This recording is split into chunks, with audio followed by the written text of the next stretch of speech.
right? It's to show to have everything balanced because organization is very, very important when it comes to design. I'm going to return this back to how it was. I'll click the undo button. Okay. Now, next to the rulers button is the preview button. Okay, this is for you to click and see how your design looks as if it was live. So this is actually the same thing you will see as if you're going to click the view button on the template preview site. Okay, let me click it real quick. And just like the view button, I get to click all the buttons. I get to see how everything functions. Okay, and if I want to get back to editing my website, all I have to do is click on Back to Editor, which is on the upper left corner. Okay, now next to the preview button is the Save button. Okay, this button is located here for obvious reasons. It is primarily to save your work, but otherwise there are three other functions for the Save button. One, it is to save your item and provide your website a name.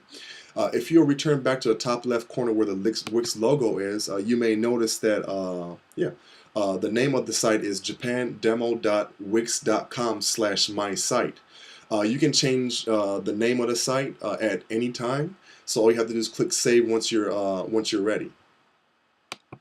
Okay. A second function for the site is to save all changes that you may have on your website. And the third reason why you will click on your save button is to create a record where you can revert to your history. In the Wix site dashboard, there is a history button where you can click on all the edits that you have ever done while using the Wix editor. So if there was something that you created about 3 days ago that you really like, you can always go back to it and return to the design that you prefer. Or if you actually created something recently, such as yesterday or even 5 minutes before, you can always go back to the Wix dashboard and revert back to that design. The button next to the Save button is the Publish Online button. This is to publish your website. If you're not experienced with creating websites, what you have to do when placing your site online is you have to publish it. You cannot only save it. When you save it, all you do is save your work. By clicking the Publish button, you allow for your website to go live. So this is something I'll advise you to click on once your website is finished. So while you're designing everything, you can save it. If you want to see how it looks live, you can always click on Preview just to check the functionality. And once you're done with everything, you can click on Publish for everybody to see. Next to the Publish button is the Upgrade button. As I've mentioned, Wix.com is totally free. However, if you use a free website, you do not have your own domain. Everything will be given a name .wix.com. Yeah, so you don't have your own domain, so it may not be distinguishable, and also there may be an advertisement placed on the website. So for instance, let me click on Preview here. Okay, if you have noticed on the right hand corner, there's a create a Wix site advertisement button here, and there's another advertisement section over here at the bottom at the footer. As you may have noticed, it is not that noticeable, so it allows your site to remain beautiful and clean. And a lot of users may keep this if they just want a free website. If you want something that's totally distinguishable, something that's unique, you may want to choose to upgrade. And also, by clicking upgrade, you'll be able to use Google Analytics and other fun stuff. That'll be something I'll explain at the end when I explain the free and premium websites. Next to the upgrade button is the question mark button here. This is the Wix support button. By clicking on it, okay, you get to go to the Help Center. And the Help Center will provide all the tutorial necessary for you to design your website.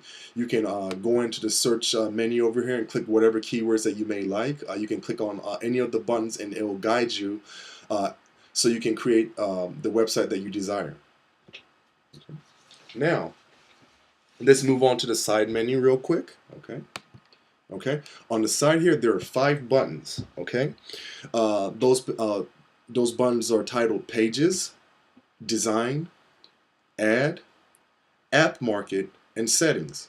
Now let's click on the page buttons first. the Pages button first, okay? Now, by clicking on the Pages button, you get to see the menu here. At the top of the editor, you get to see Home, Gallery, Catalog, About, and Contact. And, and the same items are placed here on the Pages menu, okay? You can click on any of the buttons, and you can fly to any of the pages that you would like to edit, okay? And as you have, if you have noticed here, there haven't been a scroll down menu. If you would like to create a scroll down or AKA drop down menu, all you have to do is drag one of the items underneath another item, and as you see here, there's an indent here, and you get to create a drop down menu. If you would like to see how it looks, all you have to do is click on the preview button. Okay, so right now under the catalog button, there's the gallery button. Okay. Now I'll return back to the editor. Okay, and I'll click on Pages. And if I don't want this gallery page to be in the drop-down menu, all I have to do is click it below and bring it over to the left, and I am back to what I originally had. Okay, and then you can always change the order of the pages by just clicking and dragging. Okay, yes, like so. And also, as you move down the menu, there's a button that says Add Pages. At this moment, there's only 5 pages within the website. If I would like to add a page, all I have to do is click on it. Okay, and I get to choose different template pages. Okay, I can choose to add a blank page. I can add About, Services, a contact form, blog, galleries, and more. Okay. Okay, below the Add Page button is the Settings and SEO button. By clicking on this, I get to create the settings for my site. I can change the page name. I can change the address. I can set it as a home page. I can hide it from the menu. So if this is something, if you want this to be a ghost page where nobody can find it besides people that you want, you can set it as so.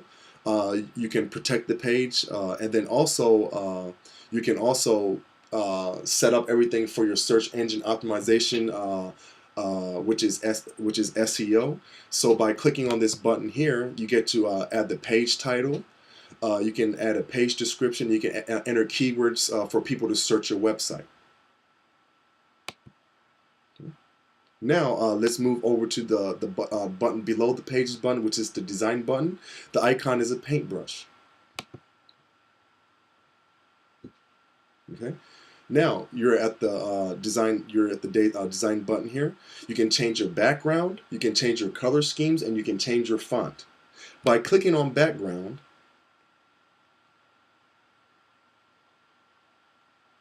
okay, hold on for a second. Yes, here you go.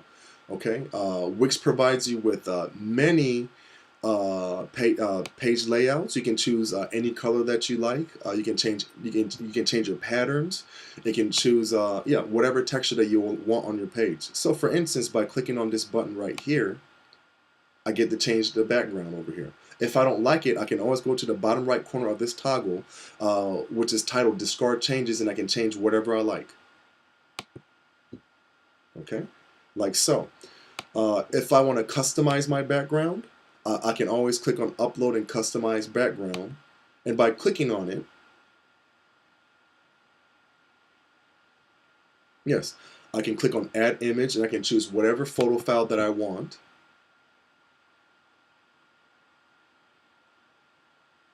Okay, yeah, and I can choose whatever image that I like. So I can upload my image right here on the upper right corner from my computer. Or I can always click on the tab right here which says Free from Wix, and I can choose whatever images that I like. Wix provides clip art, illustrations, and photos that are royalty free, so everything is free of charge. So if you don't have any elements already, you can always choose from what Wix provides for you. If you have something that you already have ready, again, like I mentioned, you can always click on Upload Images and place whatever you like. Okay. Now, the next button is the Colors button. Okay, Wix provides all types of color schemes for your website. So if you're not really a designer and you're not sure what type of color combination you may want to use, you can click on any of the buttons below, and Wix will provide a pre-existing color scheme for you. and everything will be tasteful and everything will match. Okay. Okay. Okay. And I actually like this yellow color scheme here, so I'm just going to keep it as such. Okay. Now let's move on to the next button. The next button is the fonts button. Within Wix, there's plenty. There's tens. There's multiple numbers of font presets in here. As you see here, you can scroll down. You can see all the options that Wix provides. Below it, there's a language support button. So if you're using a Japanese version of the site, Japanese fonts may emerge. If you're using a Portuguese version of it, something that's conducive to the Portuguese font will show up for you. And if you want to change the font scheme, all you have to do is click on any of the buttons here on the left, and you can change it. If you want to do something that's totally different, you can always click on the text box. You can double click it. Okay. And you can always edit any of the fonts that you like. You can choose any preset that you like, or you can change the font to whatever you like, and you can change the size. Okay, you can make it bigger, and you can format your font however you like. And this is one of the fantastic things about Wix. Okay, now let me return back to the original design. So I will go onto the top bar and click on Undo. And I'll click it until I get it back to what I originally had it at. Okay, yeah, here you go. Okay, now the button below the design menu is the Add button. Okay, here you can add various things into your website. You can add images, you can add fonts, you can add galleries, you can add documents, social media buttons, and much more. So let me click on it